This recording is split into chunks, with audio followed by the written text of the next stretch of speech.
Hello everyone and welcome back to IMO Reviews. Today we are discussing Screamboat. Yes, that's right people, we're back with another one of these terribly trashy rewritten original properties that are now slasher movies. And this time it's Steamboat Willie who's getting the makeover. But quite interestingly with this movie, it is David Howard Thornton who is playing Steamboat Willie. You know, the guy who plays Art the Clown in Terrifier, who admittedly is very good at what he does. He is very exaggerated, he is very comical and very physical with his performances, and he does somehow manage to evoke a real fun energy to it all. And you know me, I'm always up for checking out one of these flaming bags of shit. So how did we get on with Screamboat? Once again, I can gladly say that I think that this is another step in the right direction with these movies. I have been asking for these movies to take themselves less seriously and just have fun with this ridiculously stupid idea that you have. And I feel like Popeye's Revenge made some baby steps towards doing that. And Screamboat has actually now taken some full-grown adult steps towards doing that. There is a genuine effort here to have a lot more fun, a lot more zany, tongue-in-cheek, stupid fun with this movie. I was actually a bit perplexed while watching this because, dare I say, I was enjoying parts of it. Because the film finally got the memo. It knows what it is, and it is just having fun with that. I do still think it could have gone way further with it, and no, I still am let down on the replication of the voice. Unfortunately, he doesn't do any of this.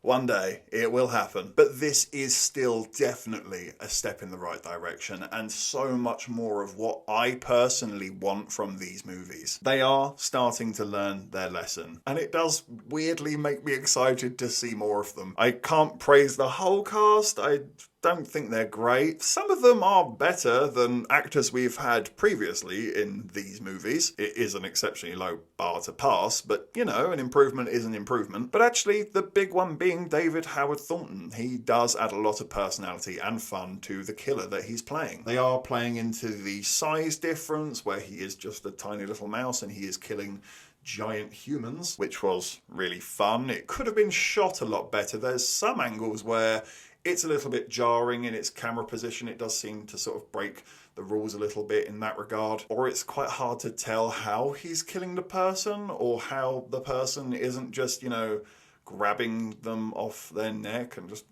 hoying him into next week. And it does still offer you all of that great unintentional humour that you get from these films. My favourite scene in the whole movie is where one of the women has to go into the men's bathroom for some reason, and she knocks on a cubicle door only to be interrupted with a guy doing a number two, quite aggressively if you will. And then it's followed by a jump scare where an ambulance worker touches her on the arm and gives her back her book, and the two proceed to have a conversation. All the while, that man is still having a very aggressive toilet attack in the cubicle that they're standing in front of. And it's never given any attention. I was just waiting for the man doing the business to chime in and give some advice on the conversation. That would have been the cherry on the cake for me. I think the kills and the gore is hit and miss, to be honest with you. There are the odd moment where it cuts away and then comes back and it's very clearly a very good prosthetic. But then there's others where they look very good and very convincing and you do see the impact and it looks great. And some of them are quite fun and creative, at least to some degree. There is one that looks terrible involving electricity,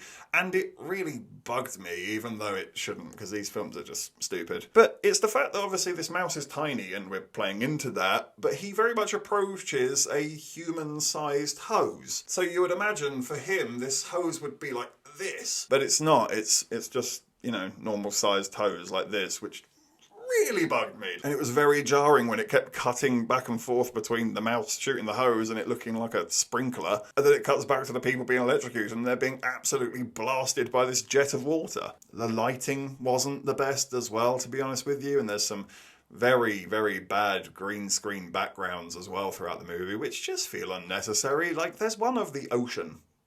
You can just get the ocean? Like, was that impossible to do? Some writing still stinks to place out. Very early on, a guy asks them for tickets and then just lets them all on board because apparently it's free anyway. Yeah, there's lots of little beats like that throughout the movie that don't make sense, but honestly, it's fine because That's what's funny about it, and that's why I kind of enjoy it. But I gotta be honest with you, this might be the best of the bunch so far, and I kind of want to reward the movie for starting to get things right. Don't know if I can, because there are still some aspects of this movie that are just so bad and so lazy. And I have to unfortunately give Screamboat a 1 out of 10.